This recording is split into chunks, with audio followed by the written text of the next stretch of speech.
కావేరి అయితే చిన్ని వాళ్ళతో మాట్లాడుతూ ఉంటుంది. ఇంతలో అక్కడికి బాలరాజు స్కూటీ తీసుకొని వస్తాడు. అది చూసి కావేరి అయితే ఏంటి ఇంత లేటు, నీకెప్పుడు చెప్పాను, నువ్వు ఎప్పుడు వచ్చావని చెప్పి గసురుకుతూ ఉంటుంది. అది చూసి బాలరాజు అయితే అవ్వద్దేటి టీచర్ గారు అని చెప్పి అంటూ ఉంటాడు. సరేలే ఇలా దిగు, ఎంతైంది చెప్పు, నీ డబ్బులు నీకు ఇచ్చేస్తాను అని చెప్పి ఉంటుంది. దాంతో బాలరాజు అయితే 10,000 అయిందని చెప్పి అంటాడు. ఏంటి నీ కమిషన్ 5,000 కలిపి 10,000 చెప్తున్నావా అని చెప్పి అంటూ ఉంటుంది ఉషా టీచర్.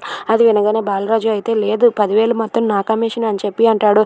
తప్పుకో, అని అడ్డు తప్పుకుంటావా లేదా, నా స్కూటీ నాకు ఇవ్వు అని చెప్పి బాలరాజుని అడ్డు తప్పించి తన స్కూటీని అయితే తీస్తూ ఉంటుంది. అది చూసి చిన్ని చందు వాళ్ళైతే నవ్వుతూ ఉంటారు. ఇక బాలరాజు అయితే ఆ స్కూటీని వెళ్లకుండా గట్టిగా పట్టుకుంటాడు. ఇక ఉషా టీచర్ స్కూటీ స్టార్ట్ చేసి ఇలా ముందుకు తీస్తూ ఉంటుంది. ఇక స్కూటీ ఎంతకీ వెళ్ళదేంటి అని చెప్పి తనైతే అలా మళ్ళీ రేసింగ్ ఇస్తూ ఉంటుంది. ఇక అక్కడ బాలరాజు అయితే ఒక చేయితో అలా పట్టుకొని వెనక్కి లాగేస్తూ ఉంటాడు. అది చూసి చిన్ని చందు వాళ్ళు అయితే నవ్వుతూ ఉంటారు.